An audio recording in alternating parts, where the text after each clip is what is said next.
আমরা এই ভিডিওতে একটি পাওয়ারফুল 12 ভোল্টের ব্যাটারি প্যাক তৈরি করা শিখব। আমি ব্যাটারি প্যাকটি তৈরিতে 9টি 18650 ব্যাটারি ব্যবহার করব।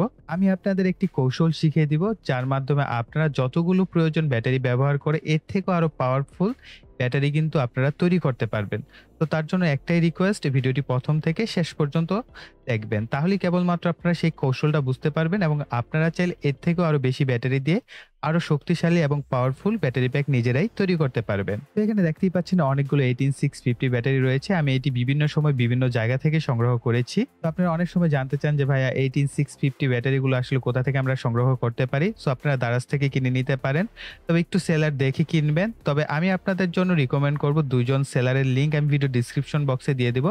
আপনারা তাদের সাথে কথা বলে ব্যাটারিগুলোকে কিনে নিতে পারবেন এবং ব্যাটারিগুলো পুরাতন ব্যাটারি এবং মোটামুটি কোয়ালিটি ভালো। সো তাদের সাথে কথা বলে দেন ব্যাটারিগুলোকে আপনারা কিনে নিতে পারেন। আমি যেহেতু 9টি ব্যাটারির সাহায্যে ব্যাটারি প্যাকটি তৈরি করব, তাই ব্যাটারিগুলোকে সুন্দরভাবে অ্যাসেম্বল করার জন্য ব্যবহার করব 18650 ব্যাটারির যে হোল্ডার রয়েছে এই হোল্ডারগুলো। তো আপনারা দেখতে পাচ্ছেন এখানে হোল্ডারগুলো রয়েছে, তবে হোল্ডার যে ব্যবহার করতেই হবে এটা বাধ্যতামূলক নয়। আপনারা চাইলে গ্লু গান বা ডাবল সাইড কস টেপের মাধ্যমে কিন্তু ব্যাটারিগুলোকে অ্যাসেম্বল করতে পারবেন। আমি এই হোল্ডারগুলো দারাজ থেকেই কিনেছিলাম। সো আমার এখন বর্তমানে মনে নেই এটার প্রাইস আসলে কত। তো আপনি একটু দারাজে যদি সার্চ করেন তাহলে রিসেন্ট প্রাইসগুলো দেখে নিতে পারবেন। তো আমাদের মোট 18টি হোল্ডার প্রয়োজন হবে এই ক্ষেত্রে, যেহেতু আমরা 9টি ব্যাটারির জন্য ব্যবহার করব, তাই আমাদের 18টি হোল্ডারের প্রয়োজন হবে। হোল্ডারগুলোকে একটার সাথে আরেকটা এইভাবে যুক্ত করতে হয়। এভাবে যতগুলো প্রয়োজন আপনি হোল্ডার একটার সাথে আরেকটা যুক্ত করে নিয়ে হোল্ডারগুলোকে একটি কেসের মতো তৈরি করে নিতে পারবেন। তো এখন আমাদের যে ব্যাটারি হোল্ডারটি আমাদের তৈরি হয়েছে, এর মধ্যে আমরা ব্যাটারিগুলোকে এইভাবে অ্যাসেম্বল করব, অর্থাৎ দুইটা পজিটিভ প্রান্ত উপরের দিকে থাকবে এবং একটি নেগেটিভ প্রান্ত উপরের দিকে থাকবে। অর্থাৎ দুটি পজিটিভ প্রান্তের মাঝে একটি করে নেগেটিভ প্রান্ত আমরা উপরের দিকে দিয়ে ব্যাটারিগুলোকে একইভাবে সাজিয়ে যাব।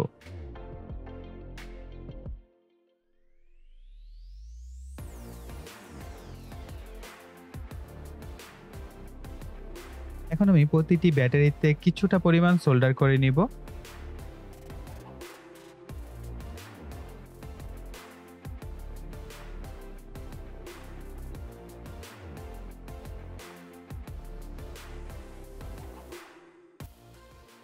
অলরাইট, সো আমরা ভিডিওর শুরুতেই বলেছিলাম যে আমরা একটি কৌশল শিখব, যে কৌশলটা আসলে আপনারা প্রপারলি যদি বুঝতে পারেন তাহলে আপনারা এর থেকেও আরো বেশি পাওয়ারফুল ব্যাটারি নিজেরাই কিন্তু তৈরি করতে পারবেন। সো সবার প্রথমে আমাদের সিরিজ প্যারালাল কানেকশনটা বুঝতে হবে।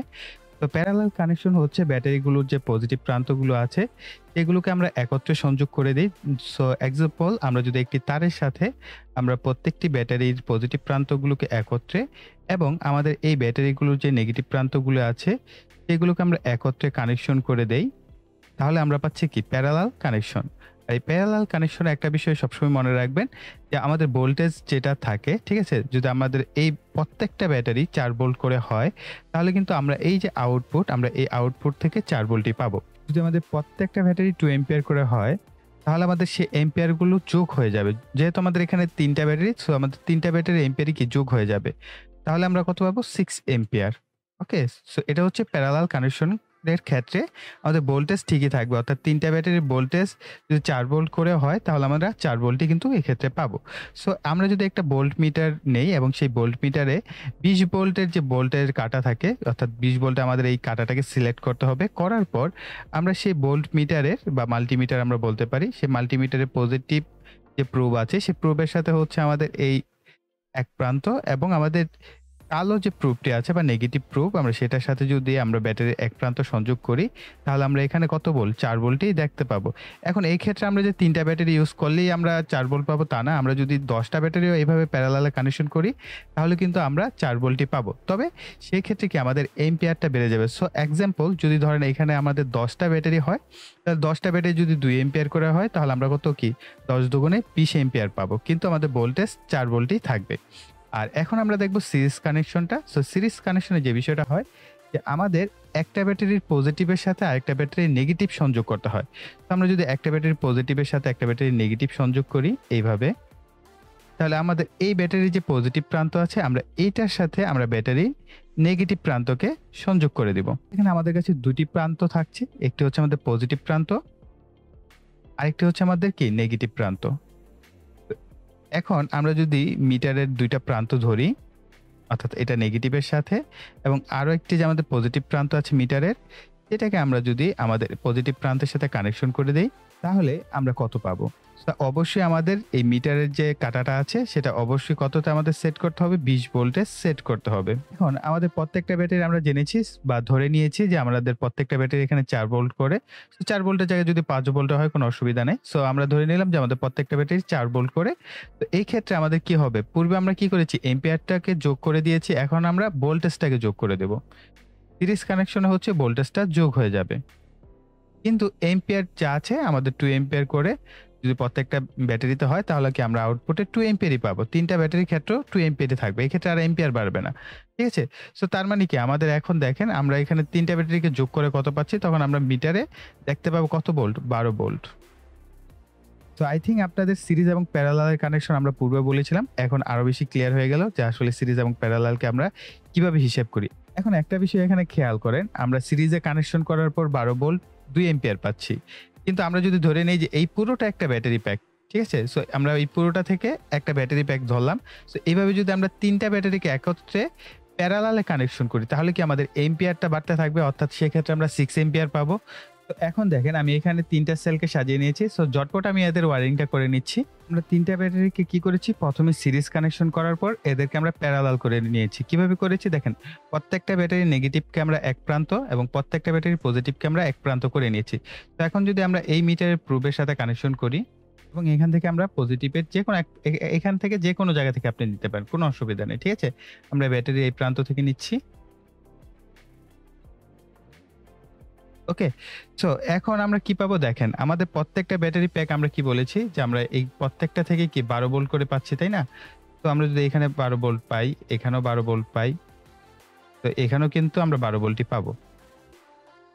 এবং আমাদের এম্পিয়ার কি আমরা বলেছি যে ধরে নিয়েছি 2 এম্পিয়ার। যদিও আমাদের এই ব্যাটারিগুলোতে আসলে এক্সাক্ট 2 এম্পিয়ার থাকে না। বিশেষ করে আমি যে ব্যাটারিটি দিয়ে আপনাদের প্যাক তৈরি করে দেখিয়েছি, এগুলো হচ্ছে মোটামুটি ভালো। খুব ভালো মানের যে ব্যাটারি তা না। সো এই ধরনের ব্যাটারিগুলোতে মূলত আমাদের ৮০০ থেকে ১.৫ এম্পিয়ার পর্যন্ত মেক্সিমাম পেতে পারি। ৮০০ মিলি এম্পিয়ার থেকে ১.৫ এম্পিয়ার এবং এখন মার্কেটে এত বাজে ব্যাটারি রয়েছে যেগুলো আপনারা ৪০০ মিলি অ্যাম্পিয়ার বা ২০০ মিলি অ্যাম্পিয়ারও ঠিকমতো পাবেন না। তো এই ক্ষেত্রে আবার অরিজিনাল যে ব্যাটারিগুলো সেগুলোতে কিন্তু আপনারা ২২০০ মিলি অ্যাম্পিয়ার অর্থাৎ 2 অ্যাম্পিয়ার থেকে শুরু করে আপনারা 2.5 অ্যাম্পিয়ার পর্যন্ত কিন্তু পাবেন। এর উপরে আছে কিন্তু সেই ব্যাটারিগুলোর প্রাইস অনেক বেশি। তো পুরাতন ল্যাপটপের যে ব্যাটারিগুলো অর্থাৎ পুরাতন ল্যাপটপ প্যাক থেকে যে ব্যাটারিগুলোকে কালেক্ট করা হয় সেখানে আমরা সাধারণত 1.5 অ্যাম্পিয়ার থেকে শুরু করে 2.5 এম্পিয়ার পর্যন্ত পেতে পারি। এই কারণে আমি আপনাদেরকে রিকমেন্ড করব বর্তমান মার্কেটে যে নতুন ব্যাটারিগুলো আছে ৳১০০ বা ৳১১০ দামের মধ্যে সেগুলো কেনার দরকার নাই। তো আপনারা চেষ্টা করবেন পুরাতন ল্যাপটপ প্যাকের যে ব্যাটারিগুলো সেল করে অনেকেই, তো সেখান থেকে আপনারা কিনে নেওয়ার। তাহলে আপনারা এম্পিয়ারটা এক্সাক্ট পাবেন এবং সেই ব্যাটারিটা ইউজ করে প্রপারলি পারফেক্টলি আসলে আপনারা ব্যবহার করতে পারবেন। সো এখন আমরা চলুন এই কানেকশনগুলোরই একটা প্র্যাকটিক্যাল দেখব যে আসলে আমরা ৯ টা ব্যাটারি দিয়ে একটি ১২ ভোল্টের সেল তৈরি করব এবং যদি এখানে 2 এম্পিয়ার করে আমরা এক্সাম্পল হিসেবে ধরছি, যদি 2 এম্পিয়ার করে হয় তাহলে আমরা 6 এম্পিয়ার পাচ্ছি। তার মানে কি 6 এম্পিয়ার না হোক আমরা যদি 4 এম্পিয়ারও পাই তাহলে বেশ ভালো একটা পাওয়ারফুল কিন্তু আমরা প্যাক তৈরি করতে পারছি। আর একইভাবে আপনারা যদি চান ৯ টা ব্যাটারির পরিবর্তে আপনি ১৮ টা ব্যাটারি ব্যবহার করবেন বা ২৭ টা ব্যাটারি ব্যবহার করবেন, তো তাহলে কিন্তু আপনার এম্পিয়ার আরও বেড়ে যাচ্ছে, আপনার ভোল্টেজ সেম থাকছে।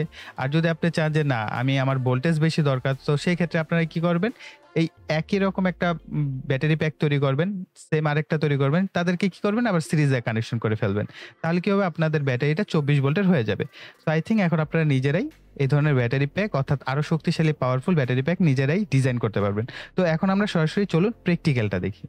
ছোট তার দেখতে পাচ্ছেন অনেকগুলো আমি কেটে নিয়েছি। তো এখানে হচ্ছে ৬ টি ব্যাটারিকে আমি স্কোয়ার শেপে সোল্ডার করে নিব। সো আপনারা দেখতে পাচ্ছেন যে কিভাবে আমি করছি।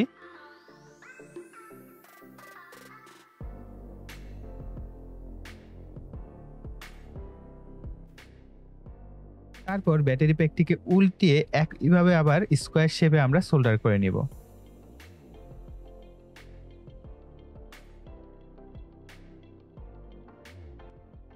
এখন যে প্রান্তে পজিটিভ প্রান্তগুলোকে সোল্ডার করা হয়নি, সেই প্রান্তে লাল তারের সাহায্যে আমরা সোল্ডার করে নিব।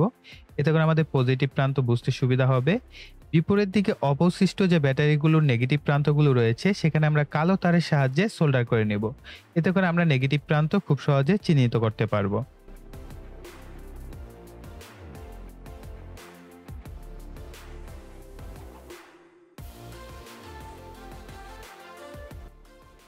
একবার ভোল্টেজ চেক করে নিব যে আসলে আমাদের ভোল্টেজ কত আছে। সো আমি এখানে 11.7 ভোল্ট পেয়েছি। অর্থাৎ ব্যাটারিগুলোর কানেকশন ঠিকঠাক হয়েছে।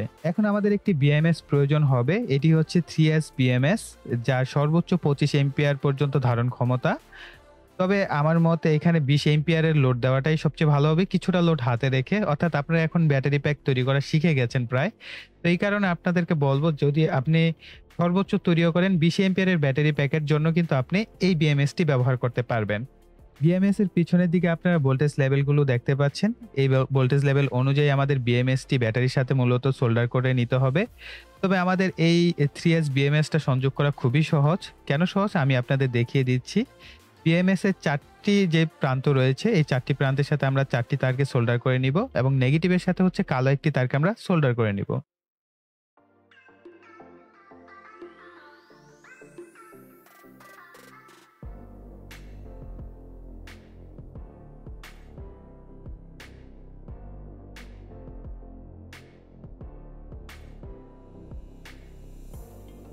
আমি ডাবল সাইড ট্যাপের সাহায্যে বিএমএসটিকে ব্যাটারির প্যাকের সাথে লাগিয়ে নিচ্ছি।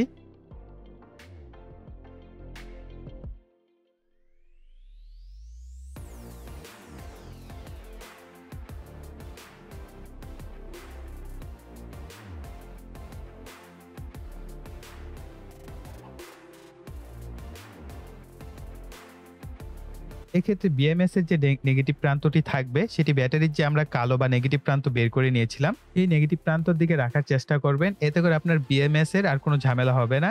এরপর হচ্ছে 4টি তারকে আপনার বরাবর যে 4টি ব্যাটারির প্রান্ত পাবেন, সেখানে সরাসরি সোল্ডার করে দিবেন আমার মতো করে।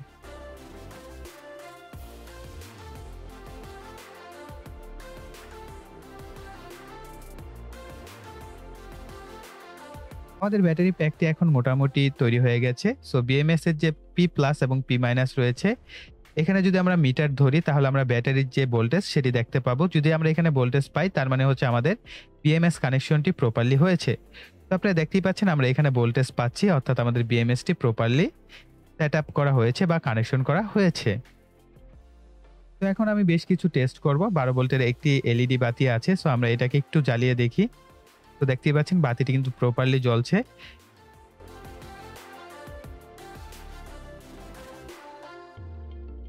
এরপর আমার কাছে একটি ক্যাবিনেট ফ্যান রয়েছে। সো আমরা এটাকেও চেক করে দেখব যে আমাদের এই ফ্যানটা চলে কিনা। হ্যাঁ, আমাদের ফ্যানটি কিন্তু বেশ ভালো মতোই চলছে। তো পরবর্তীতে আমি এই ব্যাটারি প্যাকটি মূলত ব্যবহার করব। আমার একটি সোল্ডারিং আয়রন আছে 12 ভোল্টের, যেটা আমরা পরবর্তীতেই সেটার রিভিউ নিয়ে আসব। তো তার জন্য অবশ্যই চ্যানেলটিকে সাবস্ক্রাইব করে ফেলেন এখনই। তো পরবর্তীতে আমরা একটা সোল্ডারিং আয়রনও কিন্তু ব্যবহার করে আপনাদের সাথে শেয়ার করব। আর আমাদের এই ব্যাটারি প্যাকটিকে চার্জ করার জন্য আমি আমার তৈরি 12 ভোল্টের একটি চার্জার ব্যবহার করব। তবে আপনারা চাইলে 12 ভোল্ট 2 এম্পিয়ার বা 1 এম্পিয়ারের অ্যাডাপ্টারও কিন্তু এই ক্ষেত্রে ব্যবহার করতে পারবেন এই ব্যাটারি প্যাকটিকে চার্জ করার জন্য। তো আমি আমার তৈরি যে চার্জারটি আছে এটিই ব্যবহার করব। সেই চার্জারটি কিভাবে তৈরি করেছিলাম তার উপর কিন্তু একটা কমপ্লিট ভিডিও আছে। তো আপনারা চাইলে সেই ভিডিওটি দেখে নিতে পারেন। আপনাদের সুবিধার্থে আমি ভিডিওর ডিসক্রিপশন বক্সে সেই ভিডিওটির লিঙ্কও দিয়ে দিব। এতে করে আপনারা চাইলে চার্জার তৈরির ভিডিওটাও দেখে নিতে পারেন। তো আই থিংক আপনাদের কাছে এই ভিডিওটি বেশ ভালো লেগেছে এবং আপনারা নতুন কিছু শিখতে পেরেছেন। তার জন্য ভিডিওতে অবশ্যই একটা লাইক দিয়ে দিবেন এবং কমেন্টে লিখবেন যে আসলে এই ধরনের ভিডিওগুলো আপনাদের কেমন লাগছে বা পরবর্তী ভিডিও কোন টপিকসে করলে আপনাদের জন্য ভালো হয়, সেটা অবশ্যই কমেন্ট সেকশনে লিখবেন। আর যারা এখন পর্যন্ত চ্যানেলটিকে সাবস্ক্রাইব করেননি, এরকম নিত্য নতুন ও এক্সাইটিং ভিডিও পাওয়ার জন্য চ্যানেলটিকে সাবস্ক্রাইব করে পাশে বেল বাটনটি অ্যাক্টিভ করে দিবেন পরবর্তী ভিডিওর নোটিফিকেশন পাওয়ার জন্য। সো এই বলে এখানে বিদায় নিব। সকলে ভালো থাকবেন, সুস্থ থাকবেন। টাটা।